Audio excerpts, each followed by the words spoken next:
Good morning, good afternoon, good evening, wherever you are in the world. Thank you for joining me for this week's episode of the Midweek Roundup. I'm your host, Marty Bennett, and today's an auspicious day for SMIE Consulting. We're celebrating the 100th episode of our Midweek Roundup, which we started a little over 2 years ago to help better connect SMIE Consulting with you in the international ed community, sharing our thoughts and hearing your contributions on the topics of the day. And today is going to be no different. It's a real pleasure to be with you today. And for those of you who have been faithful watchers on Facebook Live, and those who watch on repeat on YouTube or Facebook, and especially a shout out to those who are making the Roundup a part of your weekly podcast listening. We really appreciate your willingness to take in what we have each week and encourage you to continue in the journey with us. It's been a real honor and privilege being with you each week as we cover the topics of the day. And for those who are new to the Roundup, this is our Wednesday live event on 1 p.m. Eastern Time, where we get together for about a half an hour and discuss the 3 questions that come up regularly in conversation each week. This week, we're going to cover, obviously, COVID-19 related topics and the impact it's having on our industry, the long-reaching and far-reaching impact on our industry. But before we get into that, as those that are new to the Roundup might not know, we also produce a newsletter each Monday called All the SMIE News Fit to Share. And SMIE stands for Social Media and International Education. That's what we cover with our business. And we share our newsletter on Monday mornings at about 9 a.m. Eastern. Comes to your inbox free of charge. So I encourage you to sign up. We'll drop the link of this week's edition into the comment section on the Facebook page now. But we'll also be happy to have you go direct to our website, smieconsulting.org/subscribe, and you can find a link to the subscription page, as well as all past editions of our newsletter, so from the last almost 2 years itself. So want to make this time as productive for you as possible, and we'll get to the 3 questions of the day.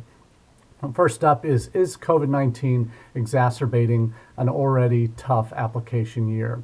And for many of you, this may not be a complete shock, but international ed has been seeing a bit of particularly on inbound international students, a bit of a decline over the last 3 years, as reported in Open Doors. The numbers of new internationals up to the 2018-19 academic year had seen a decline, although a slowing decline up until 2018-19. What last year's fall class is, the snapshot survey we saw last November from Open Doors and IIE shared that that information that was also continuing a downward trend in new international students. We also got just recently, in the last week or so, IIE released its own the third post COVID-19 snapshot survey that assess and asked international admissions offices around the country in the United States on their applications for this current admissions cycle for the academic year about to begin either later this month or early next for most U.S. colleges. And the results of that survey were a little unsurprising, frankly, that half of higher education institutions saw a drop in applications. 18% saw a substantial decline. And the timing on this, obviously, for most U.S. colleges, when COVID was really hitting, was about the time for when decisions were about to go out, or decisions were being made in many colleges that had January 1st or February 1st deadlines. In February, March, these decisions were being made and then sent out for those who were on rolling admissions that were waiting until later in the year. Probably those are the colleges that have rolling admissions or saw more of their applicants come in the spring. Normally, those are the ones that probably saw more of a substantial decline. So the institutions, just to kind of get a sense of the IIE survey, they do tend to get a fairly large response because of the nature of their their work, and as one of the most respected international education organizations, they do get some obviously substantial feedback from a wide range of institutions. And there were 520 higher ed institutions surveyed, representing more than half of the total international students that are currently enrolled in the United States. There were, I think, 34% saw a slight decline or some decline in applications, and only a quarter indicated their applications were about the same. So 18% saw a substantial decline, 18% saw a slight decline, 16% saw some decline in applications. This is really all, again, post impact of the pandemic, and this is really no surprise really that we're seeing a decline in applications overall, and that what I think is the reality of the survey results is that the impact has been far-reaching for the fall, but also the spring semester that's just completed. That's the impact on new students that were able to enroll certainly is significant. And with the coming regulations, applications don't mean a thing if borders aren't open and students can't get visas to enter. And that's the reality that almost all U.S. colleges are facing this fall, particularly those that have made the decision to go fully online. Some colleges, even today, in the last 24 hours, have made that decision to reverse course from a hybrid or in-person to go fully online. Georgetown University just announced that.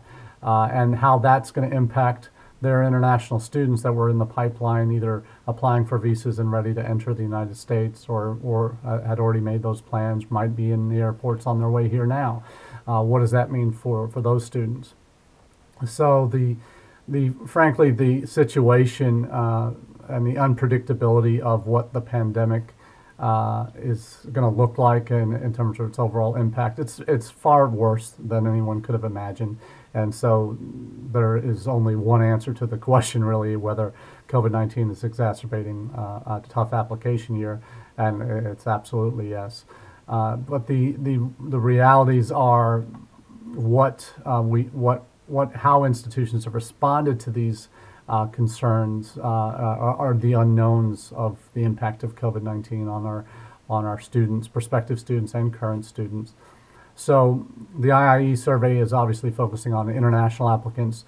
We've seen other domestic surveys of students and universities that are showing some of the state and public and state flagship and even some state regional institutions have seen increases in their applications and deposits for this fall. So that's kind of showing what we've talked about here on the Roundup before, of those students that are looking, because of the pandemic, students and their parents are looking at options closer to home because parents want to keep their kids close. And I certainly get that as a parent, and there's obviously impacts on families around the world as to what they're doing with their students for their educational options this fall. So closer to home applies internationally as well, and there's other surveys we covered in our newsletter this week that show that other countries are benefiting from the decline of interest in the United States as a result of COVID-19 and our mishandling in the United States of the pandemic, and how the country seems set and ready to go back into lockdown. So these are things that we're struggling with here, but it's impacting parents and students abroad that are changing where their destinations might be. They still want to pursue their ultimate goal, educational goal, but the realities on the ground are preventing them from doing that. So they're looking for the option that's going to give them the best opportunity and fastest opportunity for in-person education as quickly as possible. And if that means quarantining, the surveys, and I talked about that last week with a recent IDP Connect survey, show that, and others do as well, that there is interest in still continuing to pursue their initial goals, but if that's not possible, they're going to look for the fastest route to an in-person education as they can, because that's really what has always drawn international students to study outside their home countries. The opportunity to experience other cultures, experience students from other nations, and in their system, in different systems, educational systems, and different cultures. And that's a piece of the puzzle that will always drive students abroad. But it is going to, the current pandemic is changing destinations, and that's certainly not something that should be considered a surprise, because the realities are students need options now, and they want to pursue those as quickly as possible. And if countries can offer them smoother pathways that not have any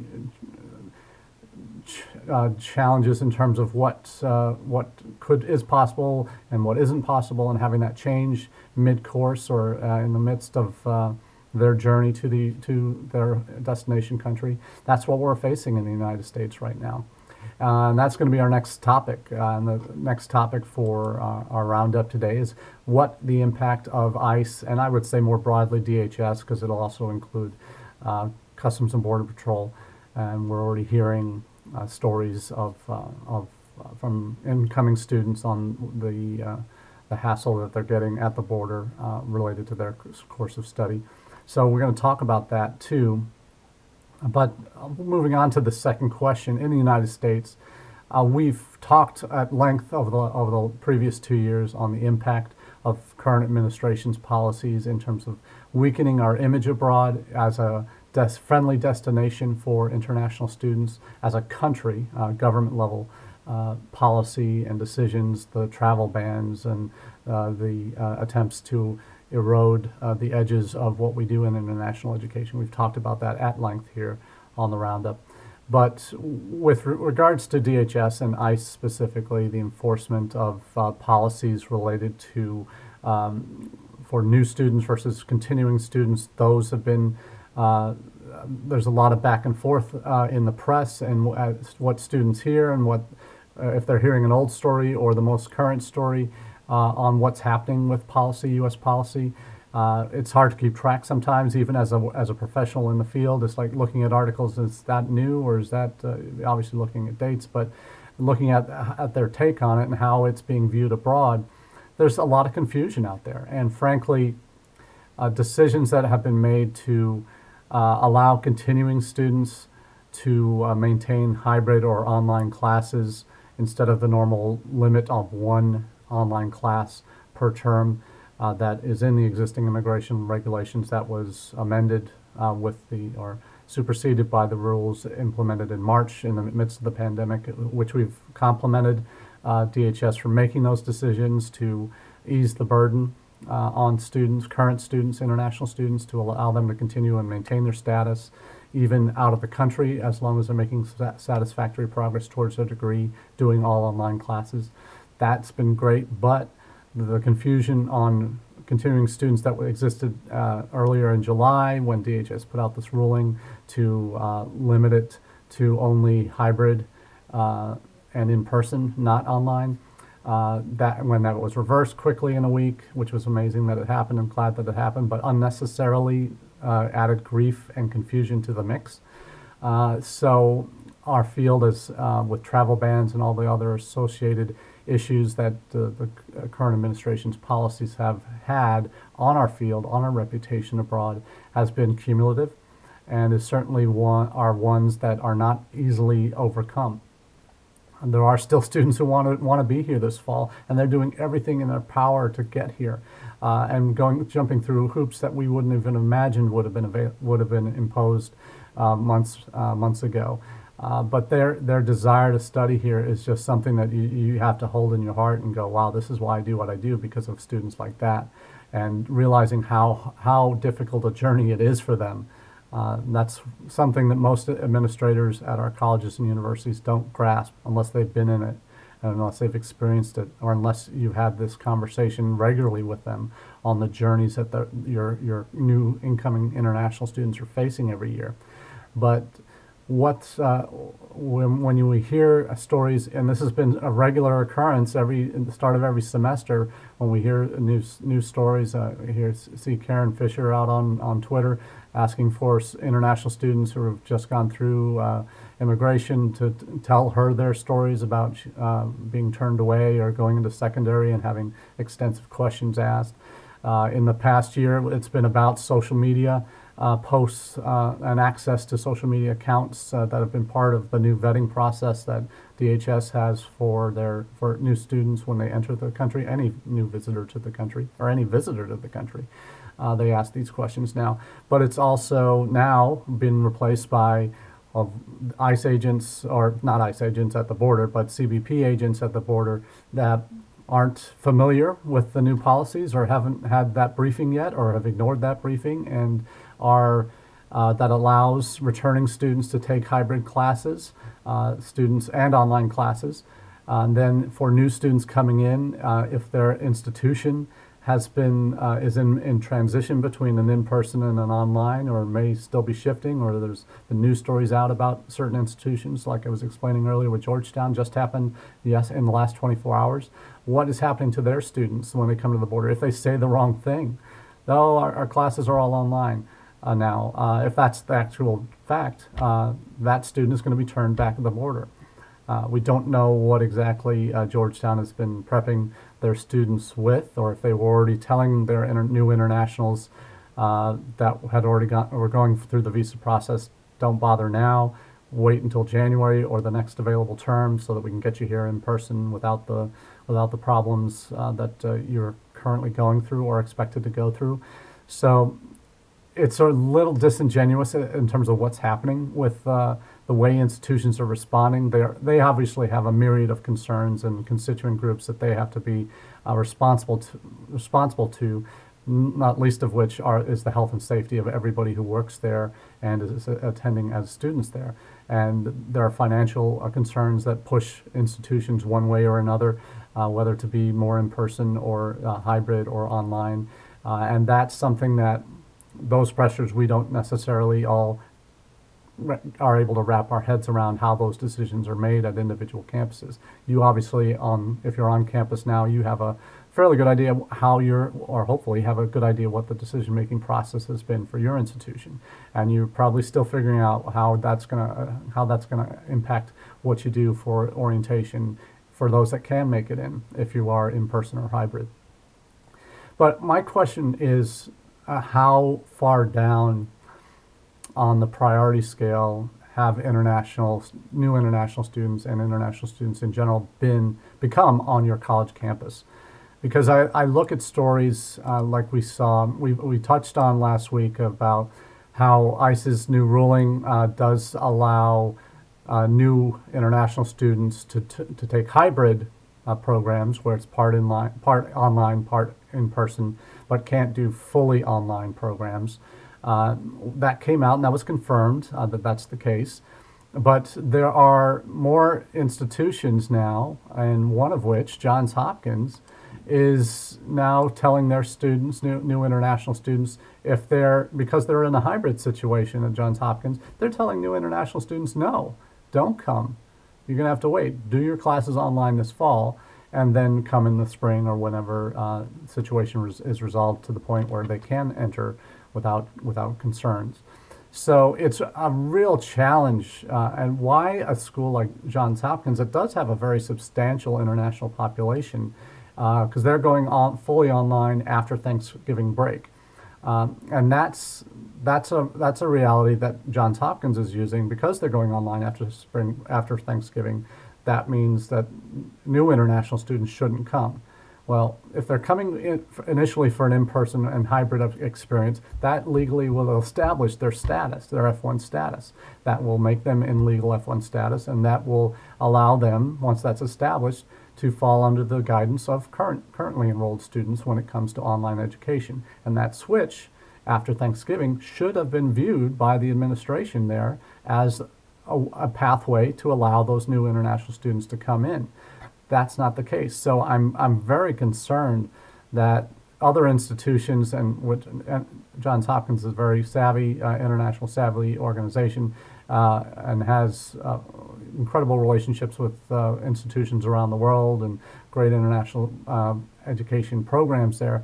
But why, unless it was, but it's not stated anywhere in this Johns Hopkins newsletter article, that if it's a health and safety thing, I get it, and that certainly makes the most sense for an urban campus where there are other issues involved there. I certainly get that if that's the reason why you're telling, much like Harvard and USC, even though they had to because they're going fully online right away. What is happening there? With a campus that is telling their new international students don't come, even though you're legally able to come in the fall, because we're going fully online after the break, which is a reality that other colleges have already committed to, that are saying new students come on in. So I'm really concerned about what the messages are, very mixed messages we're seeing from institution to institution as they respond to these kinds of issues. So as we're talking about the impact of ICE and DHS on what we do, this is certainly going to be one of the most significant ones that we're going to see play out over the next 6 weeks as more colleges begin their fall terms. So we'll see where this goes, and we'll certainly be covering that as there are developments on this story.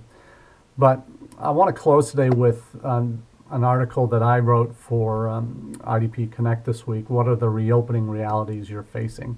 And in it, and we cover a couple other aspects of this, we look at how your institution has responded to what's out there. And we had mentioned previously, back in March and April, when the scenario was playing out, that it doesn't look like there are going to be many new internationals even able to come to the country, if that's even allowed, because visas, consulates and embassies aren't open in the primary sending countries to the United States. We kind of saw that writing on the wall here on the Roundup a long time ago. And the folks at Intl certainly were proposing a solution back in May. They've worked with SMIE to establish turnkey global campuses. They have 30 campuses around the world that they've used primarily for study abroad students that they had managed that were not being used this fall as a result of the pandemic, but were now offered to institutions to use as initial destinations for their new international students in China and other countries in particular, to be an opportunity to still keep hold of those new students and keep their interest, get them started toward their degree, and then eventually transition them here, rather than taking a gap year or taking a fully online program. So this is giving a cohort of students at over 8 institutions have taken SMIE up on and Intl up on this offer. In Tulane, Rutgers, Mass College of Pharmacy and Health Sciences, Penn State, Clark University are really doing the kinds of things that make the most sense long term for their brand and the bond between the student and institution. And that's I give a lot of credit, and that you really need to be a fairly nimble institution to be able to take that initiative and redirect new students to a physical facility that you've never seen before necessarily, unless you already have an existing relationship with SMIE or where they're one of their campuses. What I talk about in my article for IDP Connect on I focus on the communication with international students is what matters most at this point, because of the writing that has been on the wall for several months that it was not going to be a normal fall, that new students were told, international students were told that many institutions were still figuring out what we're doing on campus, rather than looking at the tea leaves and saying, okay, it's not very likely that you're going to be able to get here, so here are the options that we'd like to lay out for you. So if it was an online semester, if it was a deferment to the spring, if it was a gap year, whatever the option might have been, or as these SMIE offices around the world have been able to offer kind of an initial starting point for cohorts of students for your college.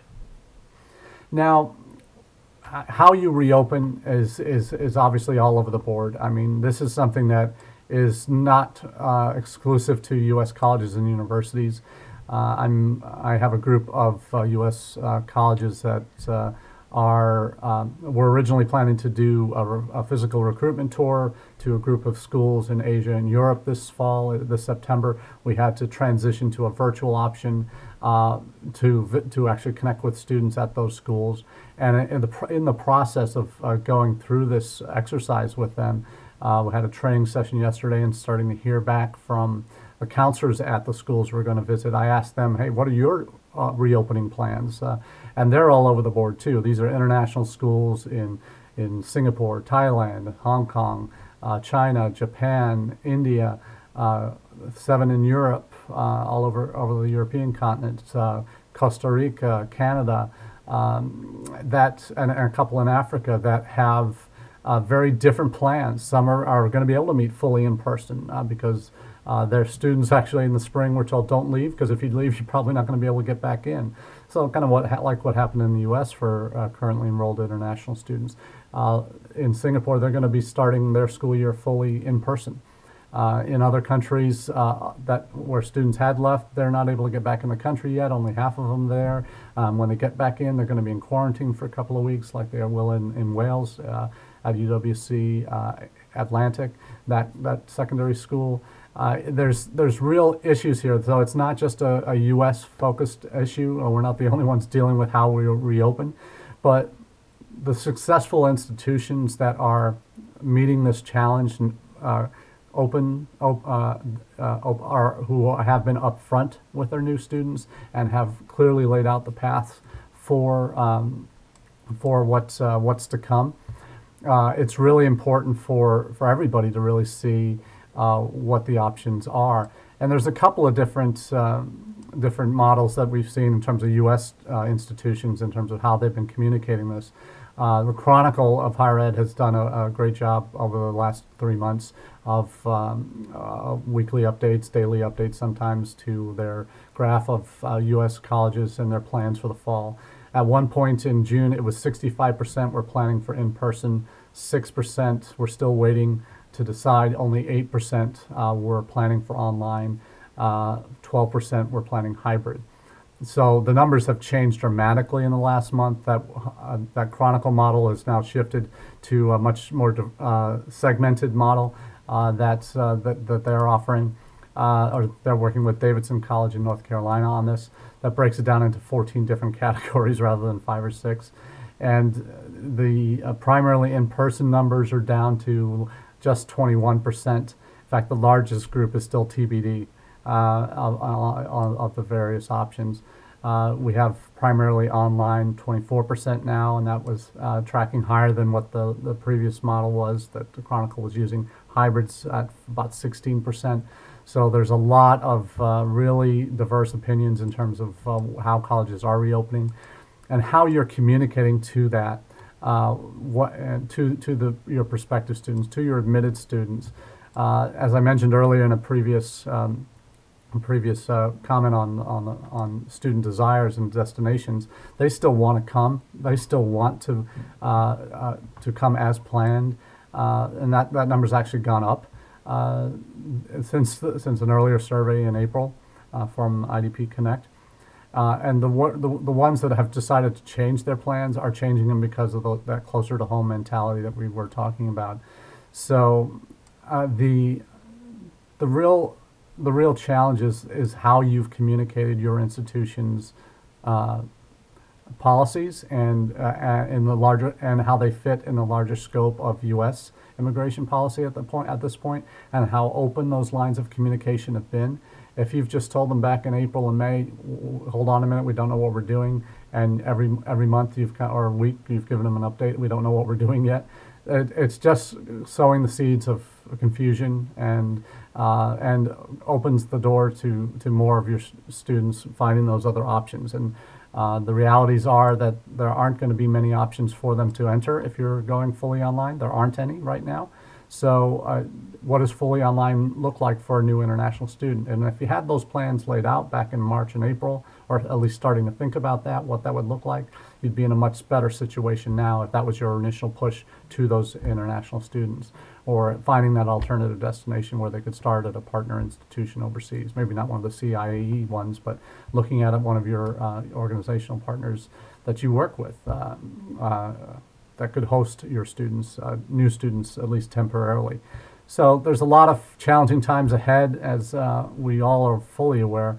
But the more flexible your institution is, the more open you are to alternatives and suggestions, the better prepared I think your institution will be for the coming challenges. And there will be more challenges ahead, there's no doubt about that. And we'll be certainly keeping you up to date with those and our takes on them here on the Roundup.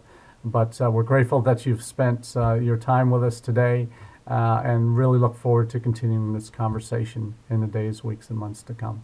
So thanks again for being a part of our 100th episode, and we look forward to connecting with you over the next 100 or more. Cheers.